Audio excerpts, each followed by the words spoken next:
Hello friends, welcome to my channel fight to chemistry. कैसे हैं आप सब।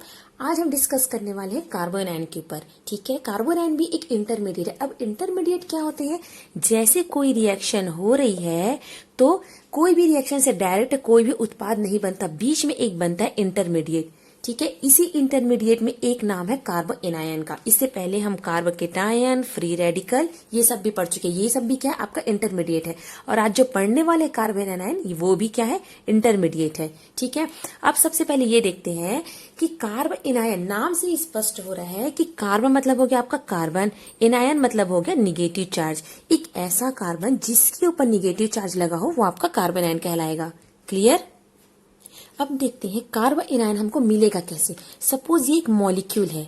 ठीक है, ये एक मॉलिक्यूल है और कार्बन के साथ एक ऐसा ग्रुप जुड़ा हुआ है जिसकी इलेक्ट्रोनेगेटिविटी कार्बन से कम है।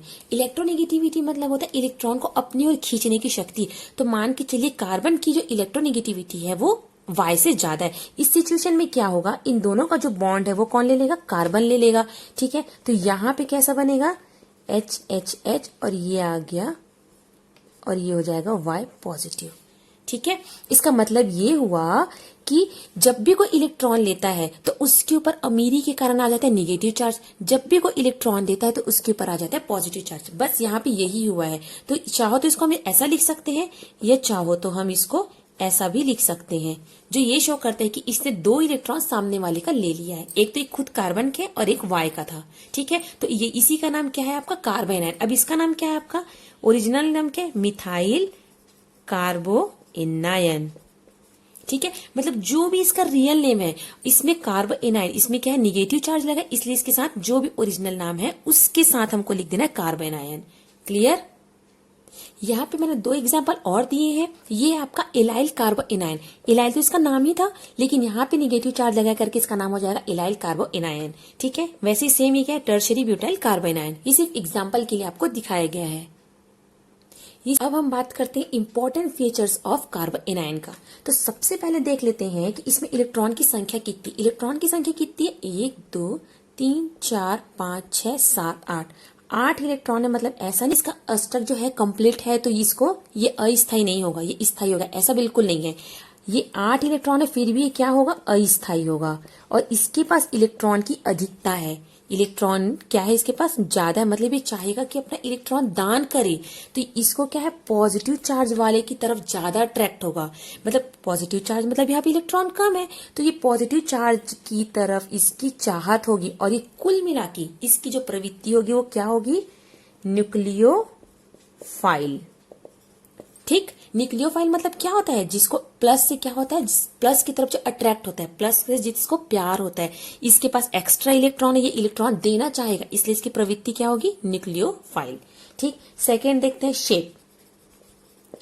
शेप कैसे निकालते हैं? Sigma bond plus lone pair की संख्या। तो सिग्मा बॉन्ड कितने? 1 2 3, 3 सिग्मा बॉन्ड हो गए। लोन पेयर कितना है? 1। 3 और 1 4, और 4 का मतलब होता है sp3। 3 और 1 4। ठीक है, अब आप बोलेंगे कि sp3 के हिसाब से इसकी जो संरचना है वो क्या होना चाहिए? टेट्राहेड्रल होनी चाहिए, लेकिन ये टेट्राहेड्रल नहीं होगी। क्यों नहीं होगी? क्योंकि ये जो लोन पेयर है ना, इसका पूरा गेम बिगाड़ देता है, और इसके कारण इसकी जो संरचना है वो क्या होगी? पिरामिडल। जैसे आपने अमोनिया की संरचना में पढ़ा था, अमोनिया की संरचना कैसी होती है? कुछ इस तरीके से होती है, और यहाँ पे रहता है आपका लोन पेयर, कुछ ऐसा रहता है। ये भी क्या होती है? पिरामिडल होती है। सेम टू सेम कार्बोएनायन भी ऐसा ही होता है। इसकी संरचना भी क्या होगी? आपकी पिरामिडल होगी। किसके कारण होगी? सिर्फ लोन पेयर के कारण।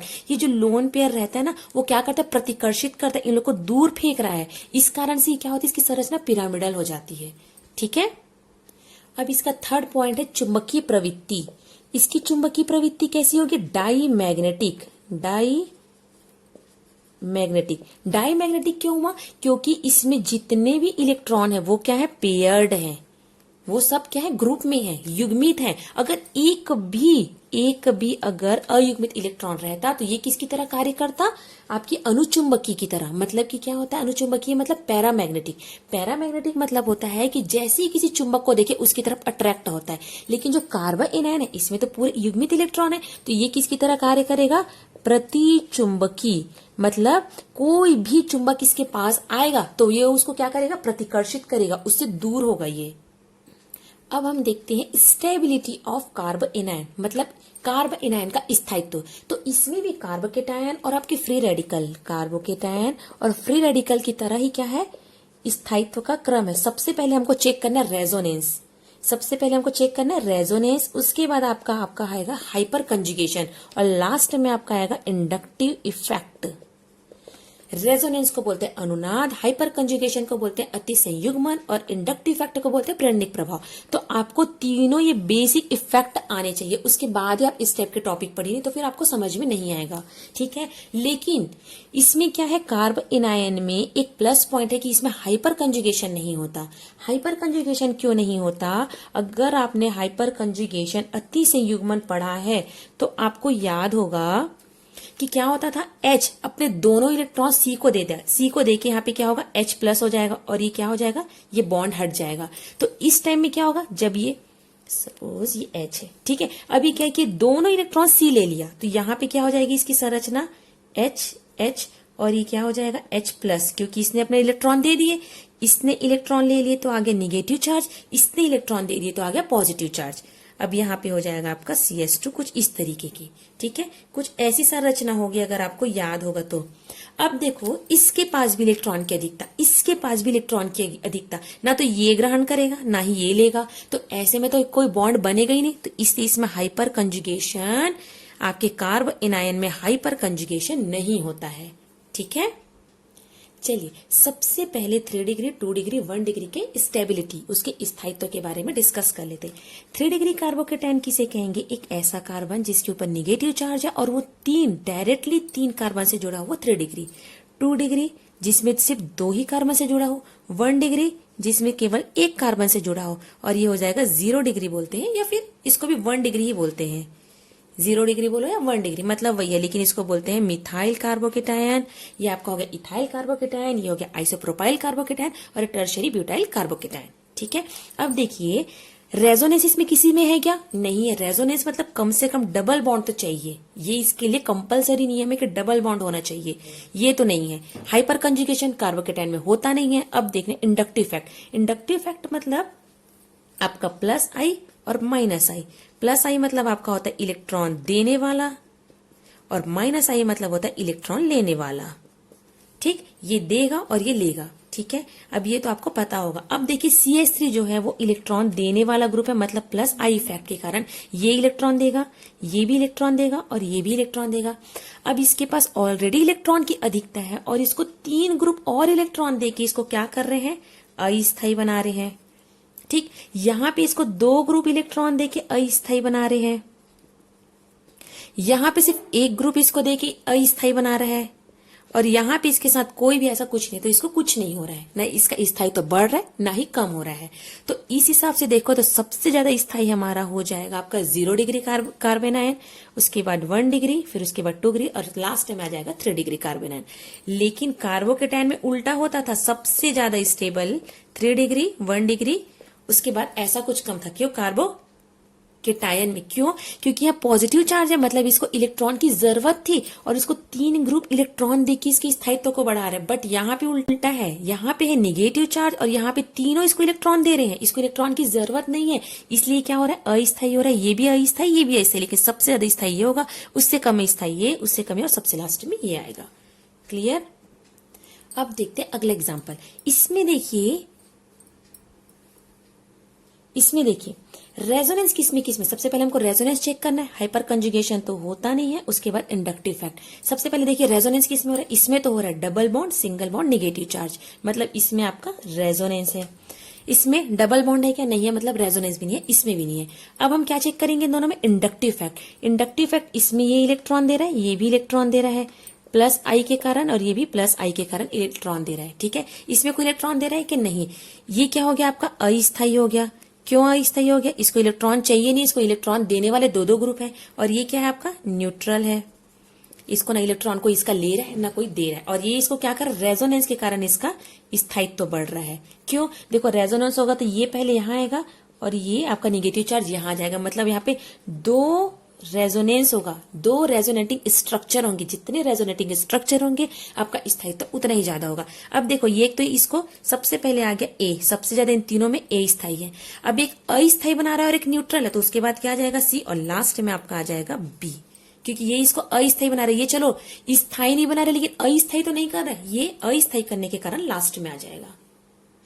चलिए देखते हैं, ये बहुत ही इंपॉर्टेंट क्वेश्चन है, ये आता ही है एग्जाम में, तो इसको देखते हैं। ये आपको 3 मैंने एग्जाम्पल दिए हैं, ठीक है। सबसे पहले इसमें रेजोनेंस चेक करते हैं। रेजोनेंस तो होगा नहीं, दो ही है तो रेजोनेंस तो नहीं होगा, ठीक है।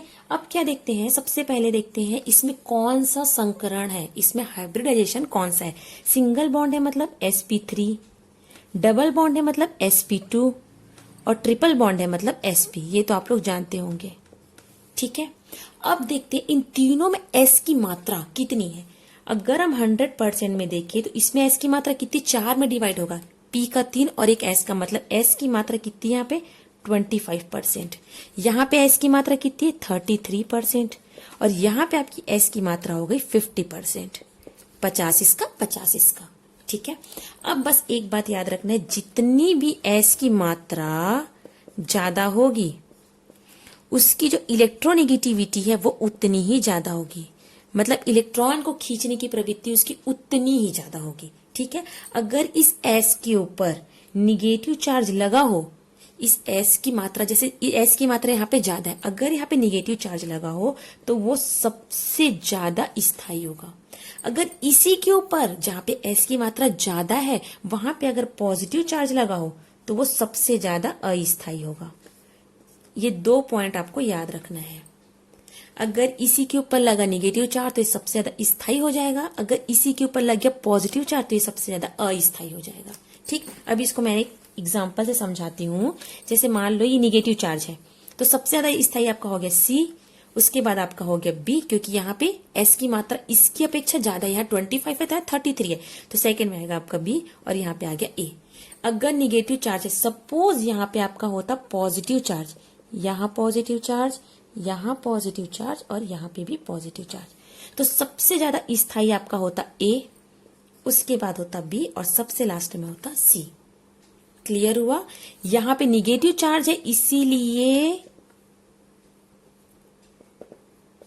हमारा ये काम करेगा कि सबसे ज्यादा स्थायी होगा आपका C, क्योंकि यहाँ पे S की मात्रा ज्यादा है, मतलब इलेक्ट्रॉन को अपनी ओर खींचने की प्रवृत्ति ज्यादा है, और इसी कारण से ये निगेटिव चार्ज होने के कारण बहुत ज्यादा स्थायी हो जाता है, ठीक। उसके बाद सेकंड में, लास्ट में ये। अब देखते हैं अगला एग्जाम्पल। अब इसमें सबसे पहले चेक करना रेजोनेंस किसमें किसमें। Double bond single bond negative charge, इसमें तो रेजोनेंस है। Double bond single bond negative charge, इसमें भी रेजोनेंस है। डबल सिंगल नेगेटिव चार्ज, मतलब इसमें भी रेजोनेंस है, ठीक है। अब देखना है कि इसमें कौन कौन सी डिग्री वाला कार्बोन आयन है, ठीक है।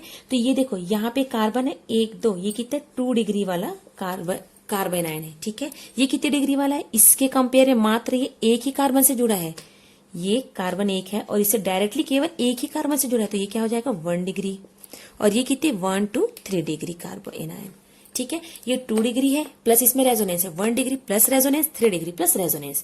तो हमको तो पता है सबसे ज्यादा स्टेबल कौन सा होगा, सबसे ज्यादा स्टेबल होगा आपका B, उसके बाद आपका आ जाएगा A, और लास्ट में आ जाएगा C।